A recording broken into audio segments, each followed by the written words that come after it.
अरुणाचल प्रदेश चीन इस नाम से इतना क्यों चिढ़ता है? क्यों वो इससे लेकर इतना ज्यादा इनसिक्योर है? आज हम इसी सवाल की तह तक जाएंगे और समझेंगे कि अरुणाचल को लेकर चीन की असली चाल क्या है और इसके पीछे की वजह क्या है। तो क्या ये बस एक सिंपल बॉर्डर डिस्प्यूट है, जैसा कि ज्यादातर लोग सोचते हैं?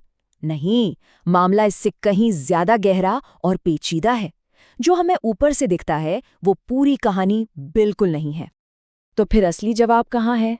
देखिए, इसका असली जवाब छिपा है तिब्बत में। जी हाँ, अगर हमें चीन का अरुणाचल को लेकर जो ऑब्सेशन है उसे समझना है, तो हमें सबसे पहले तिब्बत की कहानी को समझना होगा। तो ये है तिब्बत कनेक्शन। देखिए, इस पूरे मसले की जड़ चीन के तिब्बत पर अवैध कब्जे में है और भारत ने जो उस वक्त स्टैंड लिया, खासकर दलाई लामा को शरण देकर, वो चीन को आज तक चुभता है। चीन को ये महसूस होता है कि जब तक अरुणाचल उसके पास नहीं, तिब्बत पर उसका कब्जा अधूरा है, एक अनफिनिश्ड ऑक्यूपेशन। अब जरा इसकी ज्योग्राफी और स्ट्रेटजी को समझिए। भारत के पास वो स्ट्रेटेजिक हाइट्स हैं, वो ऊंचाइयां हैं जहां से तिब्बत का पठार भारत में आकर मिलता है, और यही बात चीन को सबसे ज्यादा परेशान करती है। बीजिंग का मानना है कि भाई जिसके पास अरुणाचल की ये ऊंचाइयां हैं, उसी का कंट्रोल पूरे तिब्बती पठार पर होगा, और इसीलिए उन्हें लगता है कि अरुणाचल के बिना तिब्बत पर कब्जे का मिशन अधूरा है। चीन के लिए अरुणाचल सिर्फ जमीन का टुकड़ा नहीं है, वो इसे एक साइकोलॉजिकल बफर के तौर पर देखता है। सोचिए, एक ऐसी सांस्कृतिक नाभि की तरह जो आज भी भारत और तिब्बत को जोड़े हुए है। चीन इसी कनेक्शन को, इसी डोर को काटना चाहता है ताकि वो तिब्बत को पूरी तरह से आइसोलेट कर सके। लेकिन अरुणाचल, ये बफर, उसे ऐसा करने नहीं दे रहा। अब आते हैं इस कहानी के सबसे जरूरी हिस्से पर। ये वो पहलू है जो इस जियोपॉलिटिकल चेस गेम को एक आध्यात्मिक और धार्मिक मोड़ देता है। हम बात कर रहे हैं दलाई लामा और तवांग मठ की। तवांग मठ, ये सिर्फ एक मठ नहीं है, ये अरुणाचल में भारत की जमीन पर तिब्बती बौद्ध धर्म का एक बहुत बड़ा गढ़ है। हिस्टोरिकली नए दलाई लामा को पहचानने और उन्हें मंजूरी देने में इस मठ का बहुत बड़ा रोल रहा है। आप कह सकते हैं कि ये तिब्बत की आध्यात्मिक शक्ति का भारत में एक्सटेंशन है, और चीन ये बात अच्छी तरह जानता है कि तिब्बत पर पूरा कंट्रोल चाहिए तो तवांग पर कंट्रोल करना ही होगा। और चीन की बेचैनी का सबसे बड़ा कारण वो है मौजूदा दलाई लामा का ये बयान कि उनका उत्तराधिकारी चीन से नहीं बल्कि भारत से होगा। ये एक सीधा सीधा चैलेंज है, चीन के पूरे गेम प्लान पर एक करारा जवाब। तो अब सोचिए कि आगे क्या हो सकता है। ये एक बहुत बड़े संकट की आहट है। स्टेप 1, मौजूदा दलाई लामा नहीं रहते। स्टेप 2, चीन तुरंत अपना एक पपेट, एक कठपुतली दलाई लामा बिठा देता है। स्टेप 3, भारत में तवांग मठ एक दूसरे असली उत्तराधिकारी को मान्यता दे देता है। और स्टेप 4, नतीजा क्या होगा? चीन का तिब्बत पर जो आइडियोलॉजिकल कंट्रोल है, जो वैचारिक पकड़ है, वो चकनाचूर हो जाएगी। तो आप समझ रहे हैं, बीजिंग के लिए अरुणाचल सिर्फ जमीन नहीं बल्कि तिब्बत पर आइडियोलॉजिकल कंट्रोल का फलक्रम पॉइंट है, उसका केंद्र बिंदु है। ये जो उत्तराधिकार की लड़ाई है, ये चाइनीज कम्युनिस्ट पार्टी के लिए तिब्बत में अपने शासन को लेकर एक एग्जिस्टेंशियल क्वेश्चन बन जाती है, मतलब वजूद का सवाल। तो ये तो हो गई वजह। अब सवाल ये है कि चीन अपने इन मकसदों को पूरा करने के लिए, अपने दावों को मजबूत करने के लिए करता क्या है? चलिए चीन की स्ट्रेटेजिक प्लेबुक पर एक नज़र डालते हैं। चीन की रणनीति के 4 मुख्य स्तंभ हैं। पहला, नैरेटिव ऑक्यूपेशन, यानी कहानी गढ़कर उस पर कब्जा करना।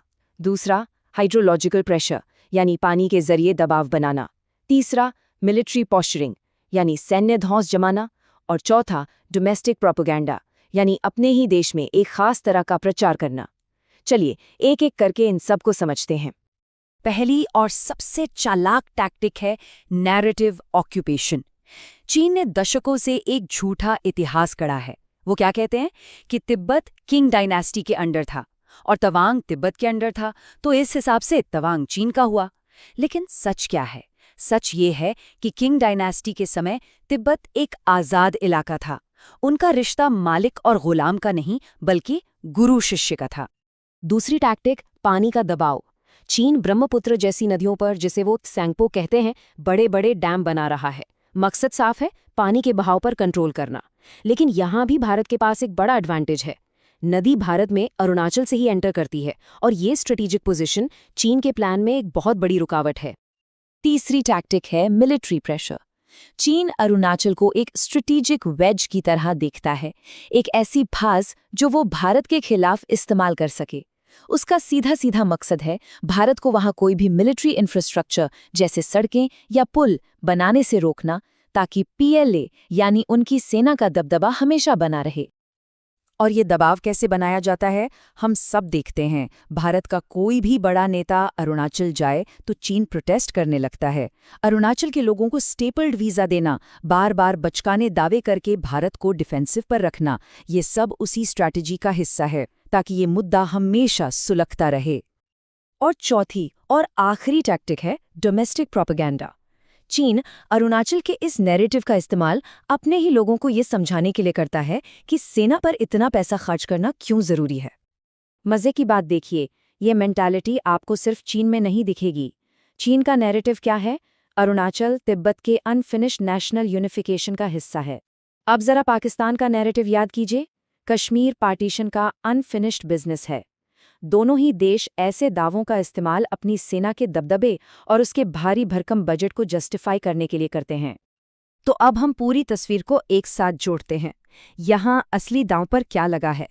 एक बात तो साफ है, ये सिर्फ जमीन का या नक्शे पर एक लकीर का झगड़ा तो बिल्कुल नहीं है। ये उससे कहीं ज्यादा बड़ा और गहरा है। असल में अरुणाचल का ये संघर्ष कई चीज़ों का संगम है। इसमें तिब्बत का अधूरा कब्जा शामिल है, दलाई लामा का उत्तराधिकार का सवाल है, एक वैचारिक कंट्रोल की लड़ाई है, पानी के संसाधनों का संघर्ष है, स्ट्रेटेजिक मिलिट्री साइकोलॉजी है, और हाँ, अपने घरेलू मिलिट्री बजट को जस्टिफाई करने का एक बहाना भी है। और ये सारी बातें हमें एक बहुत बड़े सवाल पर लाकर खड़ा कर देती हैं। अगर ये लड़ाई ज़मीन की है ही नहीं, बल्कि आइडियोलॉजिकल है, वैचारिक है, तो क्या इसका हल कभी सरहद पर लकीरें खींचकर निकाला जा सकता है? इस पर सोचिएगा ज़रूर।